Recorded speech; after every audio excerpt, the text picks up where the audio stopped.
Quinn exiting, there are no black women coaches currently in the WNBA. And everybody trying to stop on each other. It's reckless for Matt to dismiss it as a cash grab.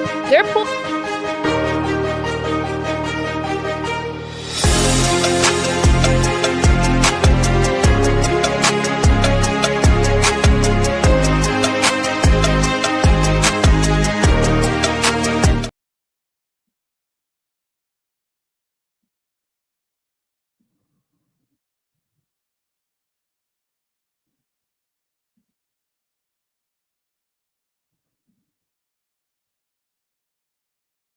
All right, welcome to the No Bull Podcast, or welcome back to the No Bull Podcast. I am your host, Brianna Bull, and I'm bringing you everything basketball. Because if you know bull, you know ball. All right, so we're going to try this again. Second time's the charm. It is what it is. Always got technical difficulties, but we bounce back stronger. So yeah, we have a full docket today. I'm really excited. We're going to be talking WNBA basketball and NBA basketball. And then we are going to talk a little bit about what Lonzo Ball had to say about WNBA players, and we'll wrap up with fantasy basketball week 4 with tips, tricks, because I promised you I was going to help you win your fantasy basketball league, and that's what we're going to do, okay? So let's kick it off. First topic on the docket is the WNBA CBA negotiations. Now, I don't know about you all, but I'm not surprised that they are still at a standstill, a deadlock. Both sides, the WNBA and the WNBPA, still have yet to reach an agreement despite the 30-day extension. We are 8 days away from the November 30th extension deadline. And the latest reports and articles that have talked about the CBA negotiations and where both sides stand have no indication that either side has reached a place where they feel confident and comfortable with moving forward. And I wanted to talk more about that, keep you up to date on everything that's going on, and maybe even further educate you if you have no idea what's going on with the WNBA and the CBA negotiations. And I want to talk about my recent takes and how they've changed and evolved over time. So, for example, it's not just about the dollar signs, okay? It is about fairness. It is about recognition and power. And the WNBPA isn't asking necessarily for a raise. They're asking for a piece of what has been built thus far with the WNBA league, right? And if you don't know what the WNBPA is, it is a union, the first ever women's union for professional sports created in the United States. And it is led by Nneka Ugamake, a star forward for the Seattle Storm.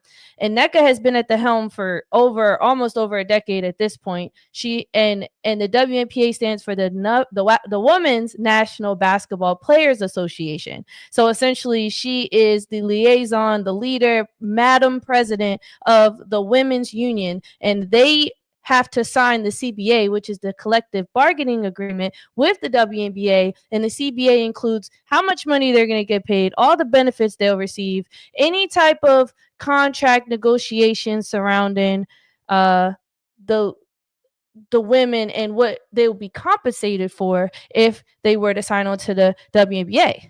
And then you wonder, okay, well, what does the lockout mean? Well, if you have no contracts, then you have no players playing. They're not going to play for free. And so what does this look like for the league, and why is this so important as the extension is approaching and they still haven't reached an agreement? We have to look into it because I don't know all that much about the logistics behind the extension and what could possibly happen if they don't reach this agreement amidst the extension. But I mean, there's already articles dropping about the draft lottery pick, for example, like Dallas Wings and who would be first round picks, etc. But this has an impact on those women too, because you can't have a draft if you don't have contracts that the women can sign to. So even though WNBA basketball doesn't start until next year, I mean, if they continue to not reach a deal, then all the plans, creating the schedule, the merch, just everything gets on hold. Like, it's a huge impact. And with 2 new teams signing and more teams to sign on for next year, I mean, if I'm an investor, Why would I invest into a league right now that hasn't even reached a contract negotiation? Or what about deals? What about endorsements? What about rights? I mean, right now there's a current deal pending for WNBA trading cards in the future, but they can't do anything until the negotiations are reached. Or what about the recent dealings about WNBA expanding into Europe? On hold. What about the Connecticut Sun deal? About the team and the Connecticut Sun? Is that team going to stay in the Connecticut Sun? Are they going to switch markets? Are they going to go to Boston? Are they going to go to Houston? Again, all of that's put on hold. And when you delay that, then you delay construction and you delay this and delay that. It's a lot of things delayed right now. So but aside from that delay, I wanted to talk more about where they're at now, what has been offered from the WNBA's perspective, and what the players and the WNBPA have to say about the recent offer, right? So according to a report, the league's new proposal includes a headline max salary of over $1.1 million. And included in that $1.1 million is a max cap salary of $850,000. And then the rest of that money to go towards the 1.1 million is that revenue share. So again, the base supermax is still around 800 to 850,000, and then the rest is contingent on revenue share triggers that have never been paid out. And so that's still only 10% of how much the value of the league truly is. I mean, the value of the WNBA has doubled over the years, and I think for the NBA, men get 50% revenue share, and then for the WNBA, women only get 10. Now, remember that, because this is what's very important for me, for you, for everyone to understand and wrap their heads around why this negotiation and you see in my lower third, I say WNBA versus WNBPA. Is this about money or history? And this has changed my perspective on it completely. Because at first I was like, man, they should just be grateful they getting paid $250K, $400K. Like, that's a lot, considering how far they've come. But recently, as I've been reading more into it, I started thinking more about what the women are doing really does set the tone for women in general for compensation. I mean, they're trying to change the narrative on what women's sports in general bring in. We always bring in lower than the men. It's been across all sports. And since we've revolutionized, we as in the WNBA has revolutionized, I say we, but the WNBA has revolutionized even having a union for women. Why not this generation, this time, right now, they can get more revenue share than has ever been done anywhere globally in the world. So actually, bigger picture, long-term thinking, like, let's go. I see what they're fighting for. I'm not going to lie. I thought they were just fighting for a raise. And I thought they were being a little ungrateful. But maybe I was missing the media, the headlines, maybe how some of the women projected and carried themselves and the word choice that they used. It wasn't registering to me. But recently, Nneka Ugamake, she said something that really got my mind thinking more about, okay, I read what she said. I'm starting to understand it more. And I really hope that the women are paid what they're owed. And it's not like right now, but bigger picture, being compensated for the effort and the work that they're putting in for the future. Like, they're laying the foundation for that, right? So Nneka said, we are ready to lead transformational change that goes beyond women's sports and sets a precedent for something greater. Ugamake said, opting out isn't just about bigger paychecks. It's about claiming our rightful share of the business we've built, improving working conditions, and securing a future where the success we create benefits today's players and the generations to come. We're not just asking for a CBA, a collective bargaining agreement, that reflects our value. We're demanding it because we've earned it. And the fact that the revenue share is still at 10%, that is really alarming. So you're telling me after the league and a Candace Parker and a Sue Bird and a Diana Taurasi and a Ella Deladon and a Maya Moore, you're telling me, and a B. Stewie, like, after all these women then came in, their revenue share is still sitting at 10%? There's been no increase.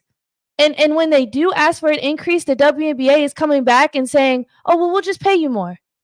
But the revenue, yeah, we'll increase your base salary, but your revenue share, nah. Now I'm starting to understand. It's starting to click for me. It's starting to underclick. And what's telling about the WNBA is when the league wins, the WNBA, if you're gonna have like if Kathy's gonna be preaching family and we're in this together, blah blah blah, yeah, I'd be pissed too. Because if the league wins, then the players win and the owners win. And you can't underpay the ones that are making people come and watch the game. You literally can't sell that short. The physicality of the game has gone up drastically. And keep in mind, because when we talk about Lonzo Ball and physicality, that's important because this all ties together, okay? But all these loopholes that the owners are trying to take and the WNBA is trying to take is making zero sense to me now. I'm really starting to, honestly, I thought maybe the players are pushing for higher salaries right now, but the more I read, the more I understood this is not just about today's paycheck. It's about not repeating history. If they can do it, imagine what other sports can mean for women too. Like it's just so much bigger than them getting paid a little bit more. It's about fairness. It really is. It's about your worth, it's about value, compensation, and a progressive build. Like don't let these narratives and loopholes deceive you. That's what the women in the WNBA are trying to say, like to each other and to us too. Like, don't let them fool you and think that we're out here just whining and complaining about not getting paid enough. Like, they have not taken any type of action to display to us and demonstrate to us that we are going to be compensated later down the road greater than what we are right now. And that's what scares us. If we re-sign to this deal and we give in now, we're just going to further prolong the progression. So I get it. We are looking at a lockout, like I said. The current impasse has already prompted both parties to agree to a 30-day extension beyond the original deadline, which again moves us to November 30th. Well, we're 8 days away. Another thing to keep in mind, on November 25th, on US Today Sports, there will be a WNBA Q&A session with the reporter Sydney Henderson, and that's scheduled at 5 p.m. Eastern Time, and it will be an interactive session with a focus on ongoing negotiations around the league's collective bargaining agreement and the future of the WNBA. Insights from the coverage indicate that both the WNBA and the Players Association are actively engaged in talks, with the main objective is to reach the new CBA agreement, obviously. But this session will provide an opportunity for fans to ask questions about the negotiation, the goals, possible outcome if no deal is reached, and the broader implications for women's basketball, professional women's basketball, if this lockout persists. Okay, or if this lockout happens, we're in a lockout. It's technically a lockout right now, right? Yeah, we're in a lockout. And as the discussion unfolds, the QA is set to address the league's current landscape and what is at stake in this pivotal round of bargaining. So we're going to pretty much figure out what's going to happen if they don't reach an agreement. So again, on November 25th at 5 p.m. Eastern Time, there will be a Q&A session. I'm hoping that it's not like curated, that people ask really good questions, and I'm going to be tuned in so that I can understand this more and I can then share it with you all if you can't make it in. But yeah. So let me just check the comments. James Pierce said, Bree, stop the cap. Check B. It wasn't clicking for a few months. I'm happy you finally came around. Chicago Cheetah said, the longer that the W doesn't agree to the revenue sharing, the more likely it is for the other leagues to essentially put them out of business.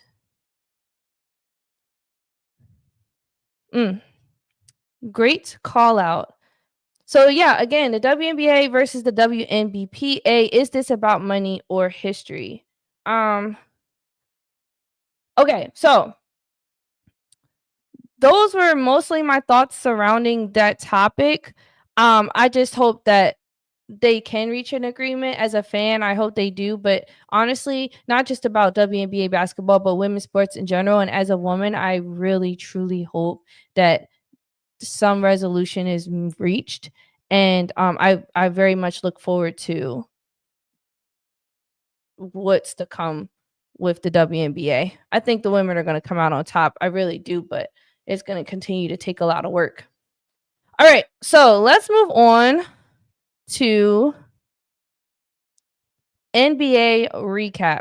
All right, so again, NBA, if you know bull, you know ball. The NBA is jumping. I really have enjoyed the season thus far. We're only a month in, but I gotta tell you, it's not too many games that I turn on and I'm like, of course, there's blowouts here and there. Don't get me wrong, but it's really fun to see players that we had no idea were going to shine do so well, even if the star is still on the team. That first, the third, fourth, fifth options have been showing up and showing out, and these rookies have been hooping. They're getting a lot of burn, a lot of trust, some more than others, and we're going to talk about it. So, around the league, standout struggles, rookies on the rise, and injuries. All right. One thing I wanted to do first is I was going to share my screen, and let's see. I'm going to share my screen, and we're going to talk about the NBA standings currently and the teams that are on top. But what's pretty much standing out to me, and I'm going to kind of break down what I've been seeing from a few teams, not all teams, but for the most part, we are going to talk about the teams that I've seen. I'm like, okay, let's do it. So, hold on 1 second. Okay.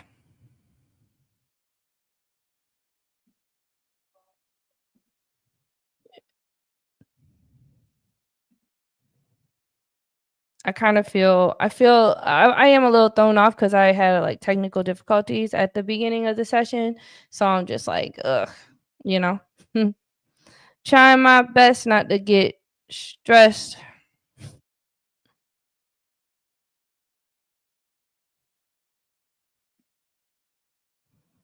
We're gonna just, there we go. Okay. Let me get my screen shared.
Someone y'all said I've been muted for this whole time. Today is not my day. I was really excited about today, and honestly, like I've been excited about today, but everything just keeps going wrong. I'm gonna just keep pushing through. Y'all didn't hear a word I said, but it's okay. I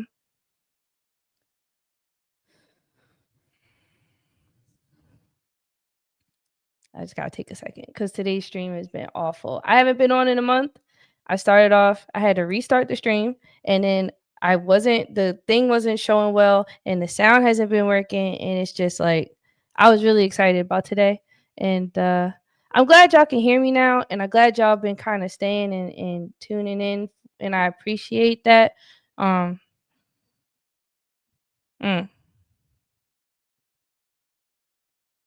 Well, how about this? Let's just move on to the Lonzo Ball topic, and then we'll just keep going from there, and then we'll do fantasy basketball, and then we'll wrap the stream up. Okay, let's go to Lonzo Ball, and I wanted to play you all the clip of his podcast. They have the Zoe family, or is it the Ball family, or I don't know what the podcast is called because I don't watch it. But they had Michael Porter Jr. on. And that at some point they started talking about Asia Wilson and her comments about how she could beat Josh Hart 1-on-1. And I wanted to play what Lonzo said specifically about if he put out a hypothetical out there, and I want to hear y'all thoughts. So I'm going to play that really quickly.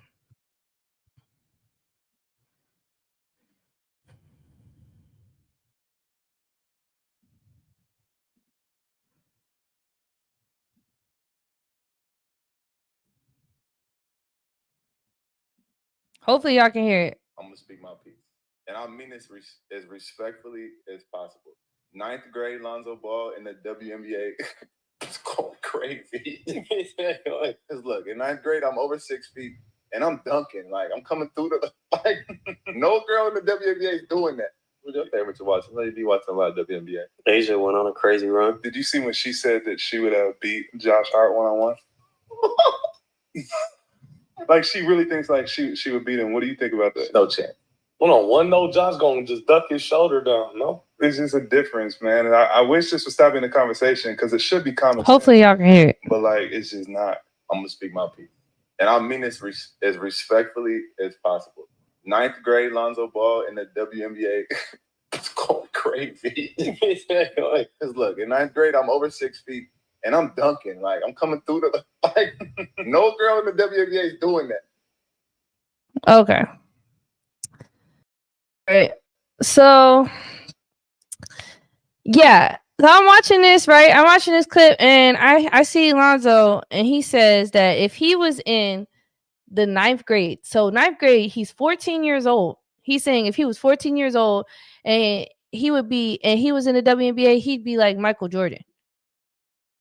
And his reason behind it is because he said he can dunk. And then Michael Porter Jr. tunes in and they all start talking about how Asia Wilson said that she could beat Josh Hart 1-on-1 if they were to play. Now, first of all, for Lonzo Ball to say he could beat someone in the WNBA, I personally think Lonzo should focus on staying healthy and actually playing a full season in the NBA before he starts talking about what he could or could not do in a whole different league. I want to see what you could do in this league with your little $9 million contract for 1 year if you don't even get traded by the middle of the year. That's all I'm trying to say.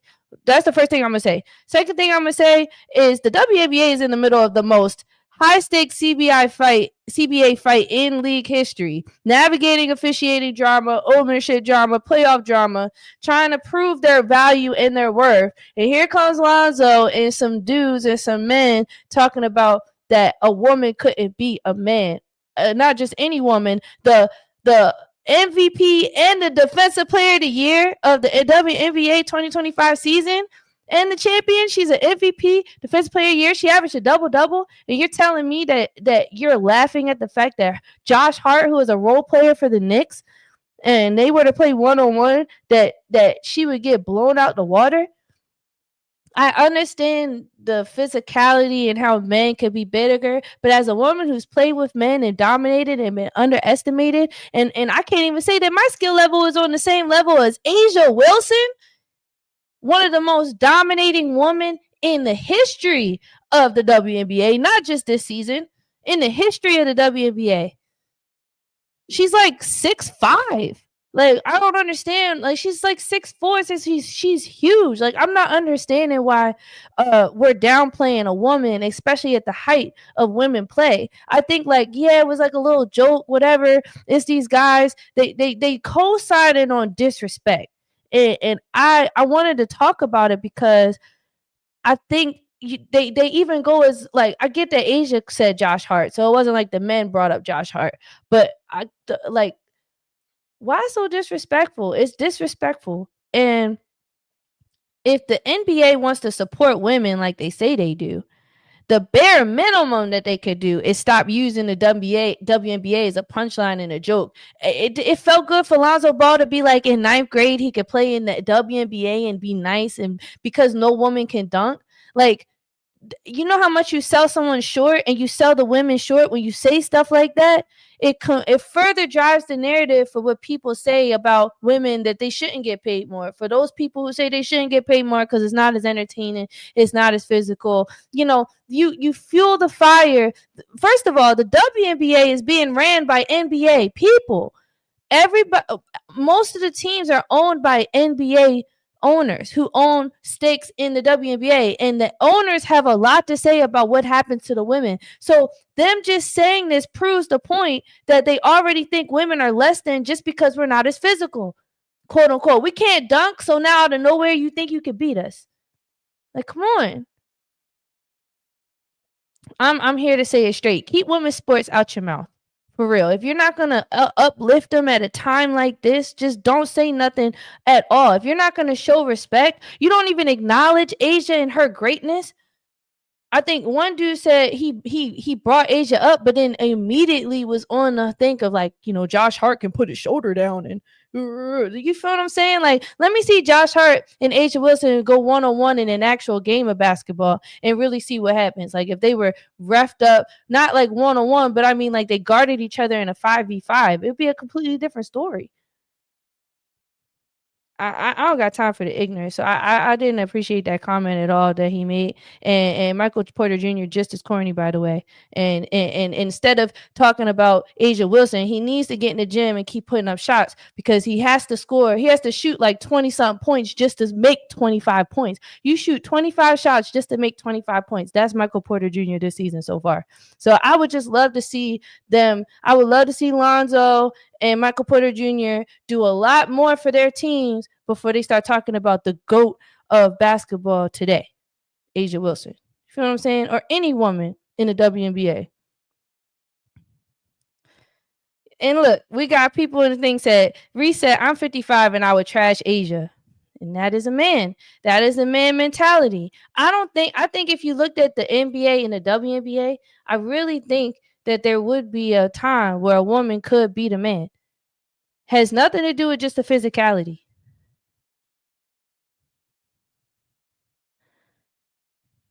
Thank you. Tulip said they're bouncing around the league worried about Asia. Focus on your own mid-self. We'll never hear Michael Porter Jr. or Lonzo Ball ever be a GOAT in basketball, be an MVP or whatever. So if he wants to live his hypothetical fantasies in his head because he knows he'll never get the same type of accolades as Asia, then absolutely.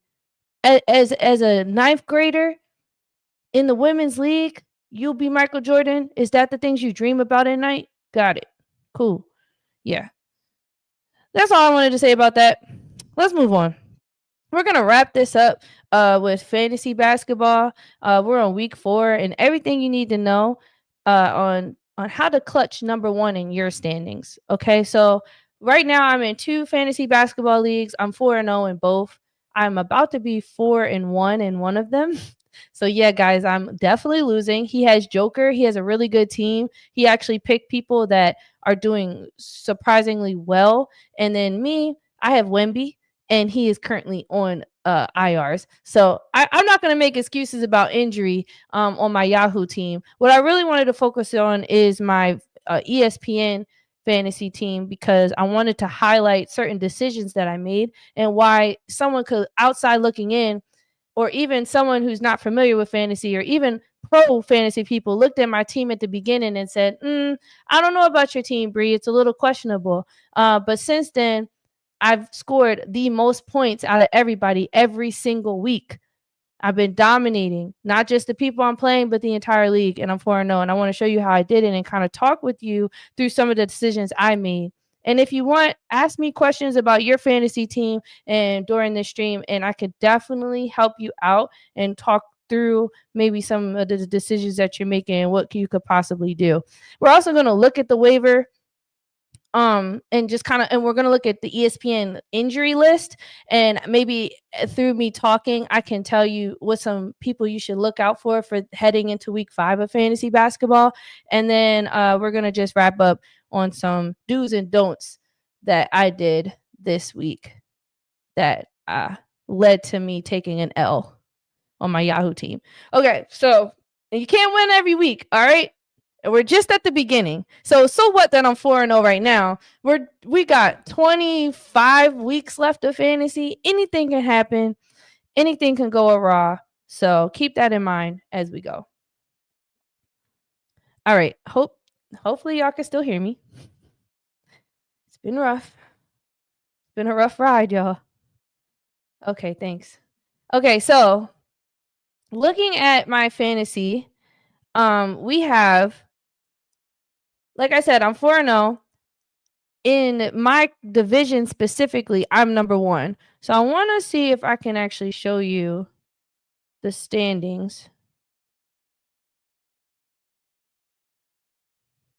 I think if I go here, it'll take us. Yep. Okay. So we got the East and the West. I'm the only person left in this league that is 4-0. And it looks like, just based on how many points I'm beating this guy by, I think I will end up walking into next week 5-0. And I want to show you how many moves I've made this week. So here's the moves, and the moves are essentially like how many drops and ads that I made, or how many times I switched my roster up. As you can see, I'm the most active in the league overall. Okay. And if you look at like this guy, Juice, he got the second best record in the league, and he has 19 moves. So people that are actually like doing the most that they can to get the greatest value out of their fantasy team, the ones that are dedicated and active, you're always going to end up on top for sure. There's always going to be other guys in your league that aren't doing that well, or who might start off doing well and drop down in activity. But if you stay dedicated and committed, you will, I repeat, you will at least make it to the championship. Like 2 years ago when I first started fantasy, I had one team, I had a 22% chance of making it to playoffs. Everybody else had a 40% chance or higher. And at that moment I was like, bro, I don't even want to play. Like I thought I drafted the worst team possible. And it turns out Jalen Johnson had a breakout season. Like there were certain people that were doing really well that weren't even expected to do well, and I so happened to pick them up. But I also lived on the waiver wire. I lived on it. So let's go back to what my team actually looks like and why I think I have been able to secure number 1 and be 5-0. Well, 4-0, possibly 5-0. First thing I did, I want you to take a look at the player tags on my teams. And it was very responsible of me to pick up players that have multiple player tags. I think the greatest pickups that I did when it comes to multiple player tags, meaning you could put these players in many positions. That means I can have Austin, Scotty, and RJ Barrett in both forward and point guard positions. I have a very good, even mix of guards, forwards, and centers. Now, I did max out on my centers, which sucks because on our waivers currently, I drafted Donovan Clingan. I ended up dropping him because he had a slow start of his season, and now he's starting to ramp back up and do really well for Portland. But I opted in on I'm holding on the Joker, of course. Of course, I'm holding on to Alperin. But my breakout center this year is Nick Claxton, who 2 years ago was supposed to do really well in fantasy, and he ended up doing good. And that's when with the Brooklyn Nets, and he's been with the Nets. This is like year 3 or 4 for him. Like he's been on the Nets for a minute now. Last year he was injury riddled, so he didn't do that well. And this year he's come back playing better than ever alongside Michael Porter Jr. and the rest of the people in their team can't think of their names at the moment. But still, then I got Jakob Poeltl. Now, somebody else drafted Poeltl and they dropped him. And that kind of let me know that this fantasy league, not everybody is pros, because there's no way you drop Jakob Poeltl. He is a double machine. One thing he's going to do is get you rebounds. Even if he doesn't score that much, it still matters because he will at least get you 30 fantasy points. And that's really crucial here, because if you look at my team, I did not draft Russell Westbrook. I did draft Kevin Huerter. But what Kevin Huerter is going to do is give you at least 30 fantasy points. You want expendables on my team. So Kevin's an expendable. And then I got Nickeil Alexander-Walker. He's an expendable. He's somebody that he's going to be consistently decent. He's not going to give you an amazing amount of points. And right now, the Hawks are struggling with injuries with Trae Young out. So guys like Nickeil have had to step up, right? So I picked him up off of waivers after someone dropped him, and he's been chilling there. But I'm not attached to him, right? And then that's pretty much it. And that kind of scares me about my team. Here's why. I don't like having less than 3 expendables. Right now I only have 2 because maybe Russell Westbrook is kind of an expendable a little bit, but that's just me being a little biased to the OG. But the point I'm trying to make is you never want to have a team full of really good people, because if they end up hurt, you don't want to drop them. You want to have expendables, people that you can drop and let go if you have people chilling on the injury, that especially if you don't have enough IR spots. Thankfully, Benedict Mathurin just came back for me. So I'm really grateful, because I'm not dropping Benedict, okay? I knew he was going to be tough. I drafted him and I bet a lot of money on him. And even though he got hurt, I didn't care, because he's come back and hasn't missed a beat since. And I love my team. I really, really love my team. But that's my problem. If they start getting hurt, my team is cooked, because I'm not dropping Tyrese Maxey. You see what I'm saying? I'm not dropping Benedict. So I don't know. Right now, it's up in the air. I got Shaedon Sharpe on IRs. If he comes back, I don't even think I want to drop anybody. Now, I did drop Kevin Huerter, so this just is showing the team for today. But tomorrow, I've already dropped Kevin, and I've picked up Keldon Johnson. Again, another expendable. I could kind of care less about this week. We got a lot of people on our waiver wire because, again, this league, we don't have too many pros, so the waiver wire is kind of thick. But I'm chilling with my team. I really like it. I'm looking to trade VJ, but we'll see, because having VJ and Tyrese is really good for me. But again, where I'm finding success with this team is I have a good mix of people who have different position tags. So I have a good positional mix balance. And then I didn't pick up the first. Oh, actually, I have people that are on the same team. So I got 3 people on the Raptors, 2 people in Philly. I used to have Rui Hachimura, but I did drop him. So at one point, I had Austin Reeves and Rui Hachimura on the same team. And then everybody else is on their own team. So I always recommend that you get at least a point guard and a center from the same team, or 2 point guards. At least get the number 1, 2, 3, maybe 4 option from the same team, because it ups your value, ups your points. It gives you more people who play on a single night, and that matters. Let me check the comments, see if there's anything popping. Yeah. Tulip said Rui would get less minutes now. Good move. The reason Tulip says that is because LeBron James is back. And I dropped Rui right before I knew LeBron was coming back, because out of Austin, Marcus Smart, and Rui Hachimura, I knew Rui was going to end up with the least amount of minutes because he plays the same position as LeBron. And when you got LeBron out there, I don't think JJ Redick's going to compromise a guy like Austin Reeves to get less minutes. And then Marcus Smart, he's like their backup point guard. So it's not. And he plays good defense. Rui Hachimura plays decent defense, but I just think if you look at you got to look at who's hurt, who's not, what a team would use someone for and what they wouldn't use them for. And that's how you make your decisions on whether to hold or to keep players. If you do anything at all, watch the injury report. So that's what we're going to do right now. We're going to look at the injury report for the NBA right now, so we could talk about maybe what decisions you should be making as a general manager of a fantasy basketball team based on just the injury report. We got everything we need at our fingers to make these decisions. Okay, so let's see. And actually, what I'm going to also do is let me duplicate this tab because I do want to pull back up and see if I can look at the waiver wire. So if I were a fantasy manager, who would I pick up based on who's injured and things like that? So there's some hypotheticals. It's kind of hard when you're it is kind of hard when you're like doing these hypotheticals because we all don't have the same waiver wires, we don't have the same leagues and stuff like that. But again, if you have any questions, just drop them in the chat about your fantasy team and maybe any suggestions, and I could possibly tell you what I think. Let's see if I can look at.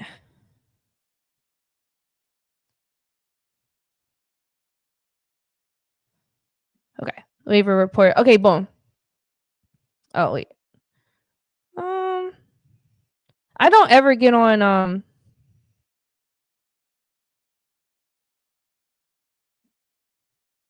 I don't ever get on the thing from here, so I don't know how to look at. I guess I can look at the watch list. This is my watch list. These are people I got on my watch list. I guess I can share that. I haven't looked at it in a while, but these are everybody who some of them, so like obviously if they have the trade, they've been picked up, but anybody with the green plus is sitting on waivers. Okay, let's look at injury. So we got, for the Hawks, obviously this is a huge one with Trae Young out for 4 weeks with his knee injury. He's looking to probably come back maybe middle of December, possibly. He could be back by NBA Christmas, who knows? But I just look at this and they have a lot of centers out, forwards out, and they got some guards out. So again, I'm looking at their roster, and Nickel is a big grab. Jalen Johnson is going to be good if you have him already. Who else could possibly be on the waivers? Oh, DeAndre Hunter. Those are all good guys. Okay. Boston Celtics, they're pretty healthy. So nobody's out for them. There's not really any Celtics players unless there's Keita. Like right now, the center Keita is on our waivers. Keita has been one of those centers. If you need a center and you want a center that is a little inconsistent, right? But he's brought extreme value to this current lineup for Boston. And because they're such a small team, his presence is so necessary. And you'll see some nights he does really well and some nights he doesn't. And I haven't really pinned down his exact reason for it, because when I watch him, I think it just really comes down to all the other players on his team. So it's not like he's not showing up consistently and being the same. It just depends on who else is taking shots on the team that night and things like that, and how often they're passing it in and giving him touches. But he's gonna just do like Mitchell Robinson type vibes. You see what I'm saying? So that's Keita for them. For the Brooklyn Nets, Cam Thomas has been out, and obviously losing a big guard like him, you got guys, I think his name's like Tyrese Martin. He's been hooping. You might see some production from Terrence Mann, but I wouldn't put him on my fantasy team, but that's just me. Let's keep going. The Hornets. Now, the Hornets, that's a little different. So, Trey Mann got an ankle sprain. So, when I see this, with Trey Mann out, Josh Green out, Pat Connaughton, he's out for rest purposes. So, that tells me right now, then you got, obviously, Miles Bridges is probably picked up. I'm not going to lie. Colin Sexton probably picked up. But maybe someone on the waiver wires for...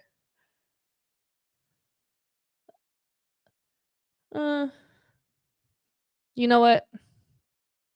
I take that back. I don't really know if there's anybody on the Hornets that would be on the waiver wires that is to look out for, to be honest, because their starters have been so good. They're 6th, 7th man. I don't see any point why they need to go 9-10 right now.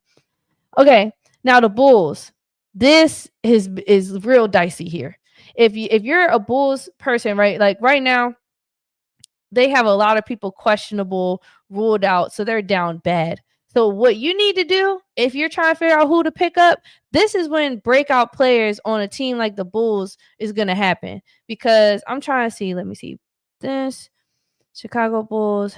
Because if you have Kevin Huerter's out, Isaac Okoro's out, Trey Jones is out, Bazul's, I don't know how to say it, like Bazulis, I forget how to say it. He's out. Zach Collins out. Patrick Williams out. That's like all that. So Kobe White, Ayu Dosunmu is gonna be hooping. Like there's no other reason. So let's pull up the Bulls roster real quick and see, like, start eyeing them. Like maybe Javon Carter. What's that guard? Jalen Smith is gonna probably take a lot more shots. If you should. Oh, Lachlan Olbrich is gonna be playing more. Who else?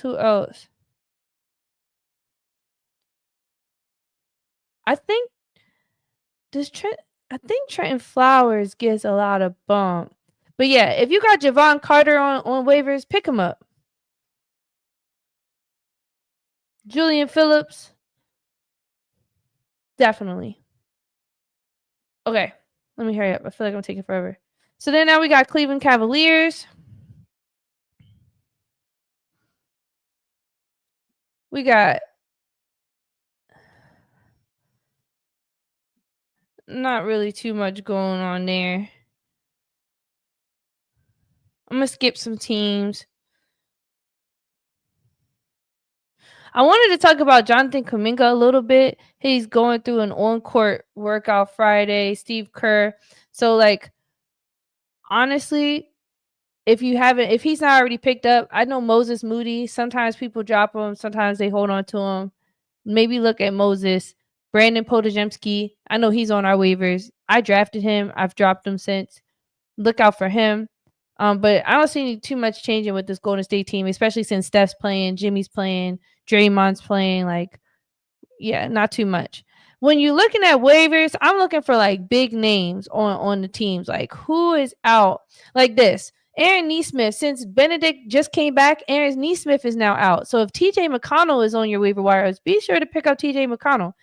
Andrew Nembhard, I don't know why he would be on waivers, but if he is, pick him up. Like, these are really important.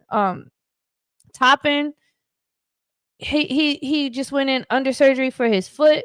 So just these are guys that are usually their 6th, 7th man. Start looking at their 8th, 9th, 10th guy and see that they're gonna be taking their place. All right. Let's see. Clippers. Nothing new for them. They just be hurt, y'all.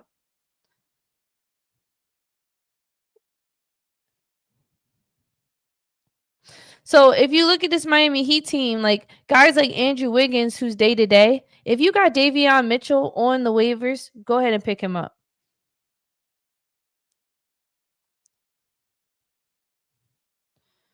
Milwaukee Bucks, Kuzma is listed as questionable.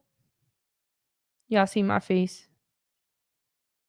Taurean Prince has been out. Giannis, he's been out.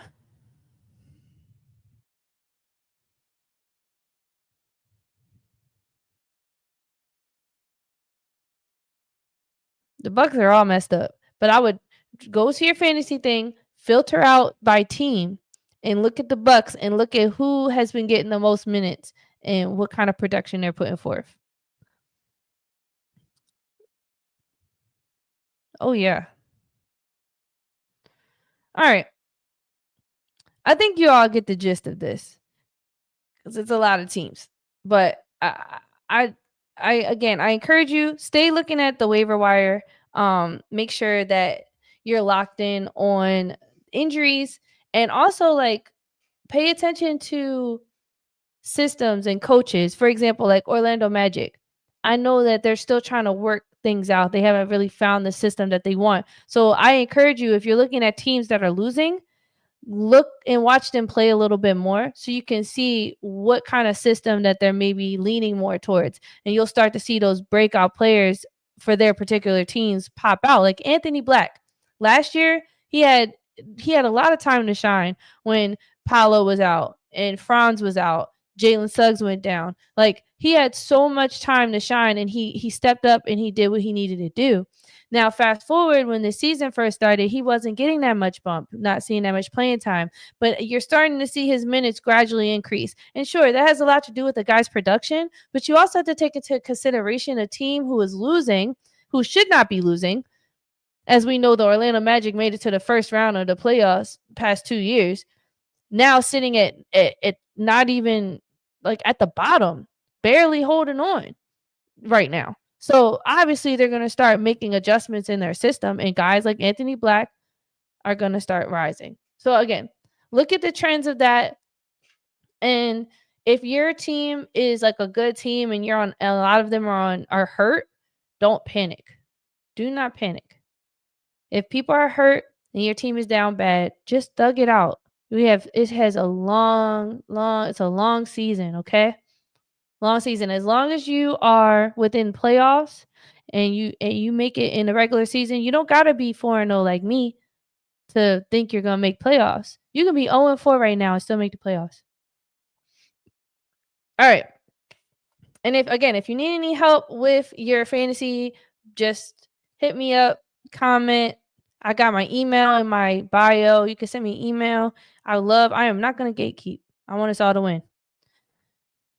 Okay. Well, I appreciate everyone who stayed despite my technical difficulties, and just like I had mic issues, I had camera issues, but I'm still grateful and glad and privileged to be able to talk to you all. And I always love talking about basketball. Basketball taught me how to love, so I made a channel about it.